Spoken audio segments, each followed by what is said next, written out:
Bonjour, donc aujourd'hui on remplace le citrange qui est mort parce qu'il faisait trop sec. Je le fais parce que c'est un peu lourd. Plus qu'à mettre la terre.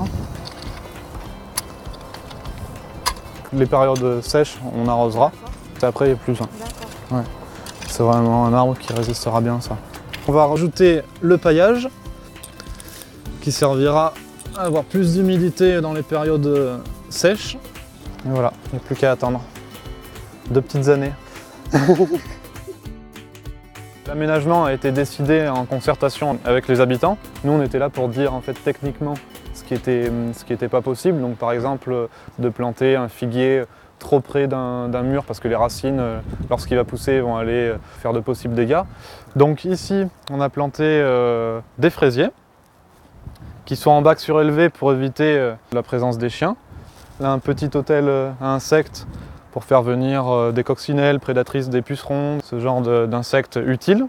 C'est vraiment le coin ici des cerises et qui donnera aussi début printemps des arbres qui seront en fleurs avec un espace sympa ici. Les gens ont souhaité qu'il y ait une table pour qu'il puisse y avoir des goûters partagés, des moments sympas et collectifs. Au fond, on a un bac avec de la menthe, ou en tout cas des aromatiques. Donc pour le moment, il y a menthe et thym. Et ça, c'est vrai que c'est quelque chose qui marche pas mal, où les gens viennent, se déplacent, font la traversée des espaces verts pour aller chercher la menthe et ils l'utilisent le soir dans leur plat. Je vois que le terrain il est grand, bon donc il est beau et bon donc si on n'utilise pas c'est dommage. Moi je trouvais que c'était une très belle initiative. Ça nous permet d'embellir le cadre dans lequel on vit. Et je trouve que c'est très important parce que quand on se sent bien quelque part, on a plus envie d'y faire attention. On va passer le temps ensemble pour mieux nous connaître. Et je trouve que c'est important, notamment dans les quartiers comme ça, dits sensibles. La finalité, c'est vraiment que les gens se réapproprient leur espace vert. Et c'est vrai que c'est pas seulement une histoire qui existe dans les HLM, mais c'est une histoire qui se répète malheureusement dans toutes les résidences collectives.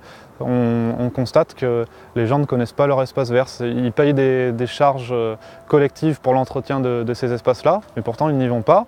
Vous passez devant une haie où il y a des grosseilles, des framboises, des myrtilles, des kiwis, des pommes. Là, vous commencerez à vous intéresser à vos espaces verts.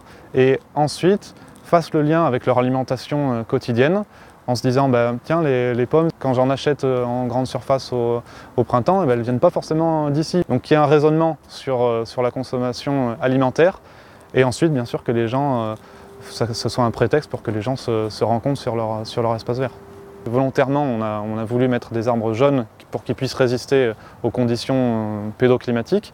Mais on se doute que d'ici 2 ans, là, il y aura une beaucoup plus forte participation des habitants, puisque cette fois-ci, il y aura les fruits, donc les kakis, les cerises, les pommes, les poires, les prunes.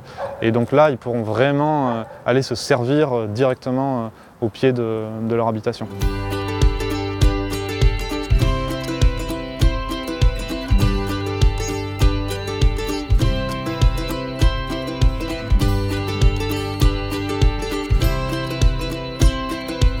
Le projet du paysagisme comestible consiste pour moi à 2 grands objectifs. Le premier, c'est la requalification des espaces verts qu'on a sur nos résidences, qui parfois sont un petit peu délaissés, pas utilisés par les habitants. Et le deuxième objectif, c'est justement, à l'aide de cette requalification des espaces verts, pouvoir faciliter un lieu de rencontre pour les habitants et donc du coup développer le lien social entre eux. Ce qui est intéressant, c'est qu'on est vraiment dans une démarche participative, c'est-à-dire que les habitants sont vraiment associés dès le début.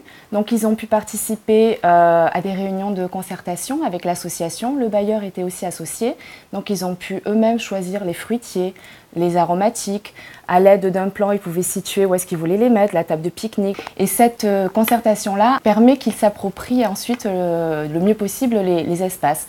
Et ensuite, sont prévues des animations sur 2 ans avec l'association Terre au Ciel sur les sites pour justement impulser une dynamique de lien entre les habitants. Nous, les bailleurs, on a trouvé ça très intéressant puisque c'est vrai que dans nos résidences, il y a parfois beaucoup d'espaces verts qui sont malheureusement inutilisés. Et on a trouvé que c'était valorisant de rajouter des fruitiers, des groseilliers, des baies, des fruits, puis des aromatiques pour les locataires. Et on a vraiment des résultats assez incroyables au niveau de la création du lien social et des locataires qui ne se parlaient pas initialement, qui, grâce aux ateliers du paysagisme comestible, ont commencé à se rencontrer et à échanger en fait.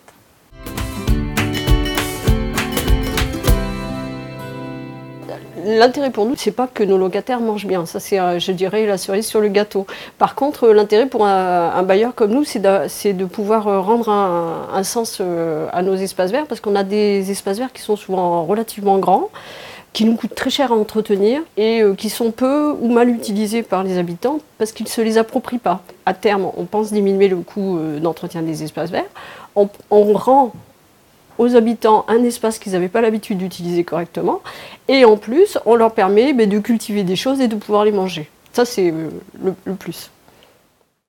Je crois que l'intervention du Fonds d'innovation sociale doit servir de levier dans le cadre d'un écosystème que l'on a autour de nous. Et de levier surtout sur le quotidien.